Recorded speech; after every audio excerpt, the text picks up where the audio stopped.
तुम्हारे एक पूर्वज और थे जो खत्म हुए, न वे जले और न बहे और न गड़े, बिना कुत्तन न खाए।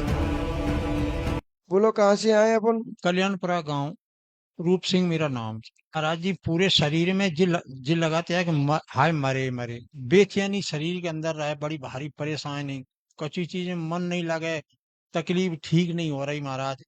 और बहुत बड़ी परेशानी, नींद नहीं आंदी, रात की नींद आएगी कहूँ डर पे गए तो फिर नहीं नींद आएगी, पूरे घर में परेशानी है। ठीक ठीक ठीक। इनके पूर्वज मदारी बाबा के सेवक, मदारी बाबा की कृपा, मदारी बाबा उनके साथ चलता। किसी व्यक्ति के यहाँ वो गए, तुम्हारे पूर्वज भी भगत थे, अच्छा। तुम्हारे पुरखनों भगत ही करी है। हाँ। इनका पूर्वज भगत, मदारी बाबा का भगत, और वो पूर्वज गया खोर मनाने। और जब वो पूर्वज किसी की समस्या हटाने गया, उस पूर्वज के पैदल मार्ग में जाते थे, आराम से जा रहा, और जाते समय उसको हार्ट अटैक आया और मर गया। मरने के बाद उसके साथ में कोई नहीं था, भाई मर गया, जंगल में गिर गया। गिरने के बाद उसको कोई जलाने वाला नहीं। इनके घर वालों ने उसकी खोज करी। अब भाई खोज कहाँ से कर ले, उस समय तो संसाधन भी नहीं था इतना।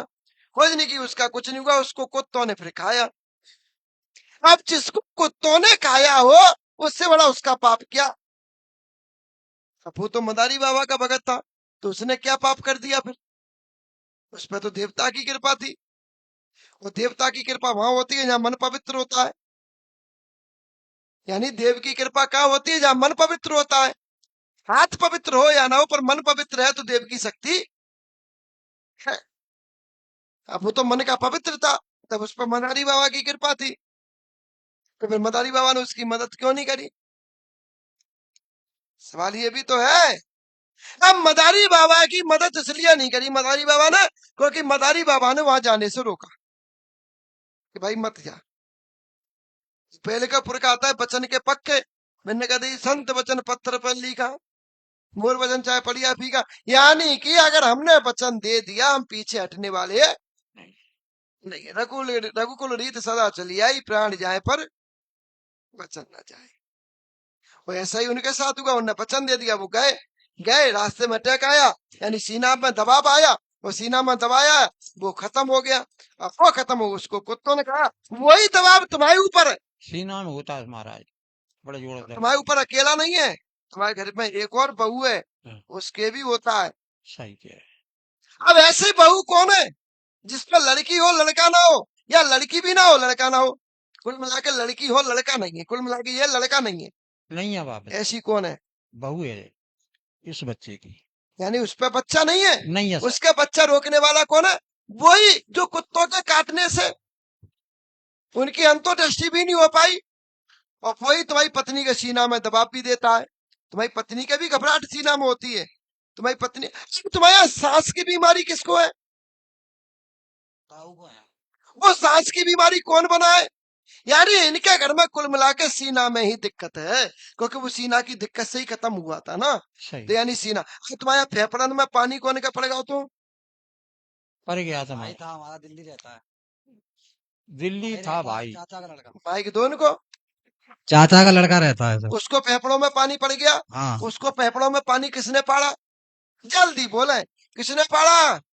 जोर से बोला करो साथ में, किसने पाड़ा? बोलो बोलो, तुम बोलते नहीं हो। हाँ हाँ, उसने पाड़ा। उन जाए।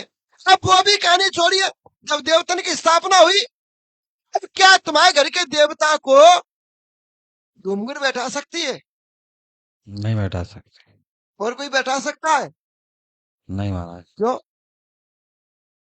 जब तक वो ढूंढ के नहीं आएगा वो व्यक्ति खत्म कहाँ हुआ, कौन से रास्ता में खत्म हुए, कहाँ हुआ, जब तक वो नहीं आएगा तब तक तुम्हारा कुछ होने वाला नहीं है।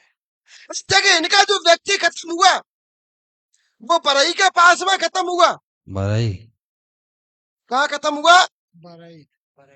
बरई के पास में। जा कह रहा था, इसका मतलब वो इटावा। इसका मतलब वो कहाँ जा रहा था? इटावा। कहाँ जा रहा था वो पैदल इटावा पैदल? इटावा इटावा खत्म कहाँ हुआ? यानी बरई हुआ, तो बरई का मतलब नदी के चंबल के पास में हुआ, तो इसका मतलब वो इटावा जा रहा जा रहा था, क्योंकि उसके बाद तो इटावा ही शुरू होता है। जी तो इसका मतलब वो इटावा जा रहा, उसको रास्ते में मर गया, वहां वो उसकी मृत्यु, वहां उसकी वो डरी, वो वहां उसका खत्म हुआ, वो वहां से जब तक नहीं आएगा तब तक तुम्हारी परेशानी खत्म। नहीं होगी। अब जो देवतन में तुम्हारे में बैठ गया है, तुम्हारे छोटे लला के संग जो मसान है, वो मसान बैठ गया है, तुम्हारे देवता तो बैठ ही नहीं पाए। उसकी आत्मा कितनी तड़प रही कि उसकी संतान होने के बाद भी उसकी लाश नहीं मिली किसी को, उसकी लाशों को कुत्तों ने खाया हो। इसलिए तुम्हारे पैर में इस जगह में घाव किसके हुआ था? अरे बोलते क्यों ना? अरे हुआ था। किसने किया? इसी क्या, उसी ने तो किया। वो दिखा रहा है कि भाई मेरी प्रवृत्ति ऐसे, हमें कुत्तों ने यहाँ से काटना शुरू किया और हमको खाया, समझे? वो तुम्हारे घर में परेशानी दे रहा है, उसकी वजह से दिक्कत आ रही है। ये मसान तुम्हारे घर में परेशानी है, पहले मसान को हटवा के अपने घर के पुरखा को हम बताएंगे, वह विधि से लेके आना, सही तुम्हारी परेशानी खत्म। हम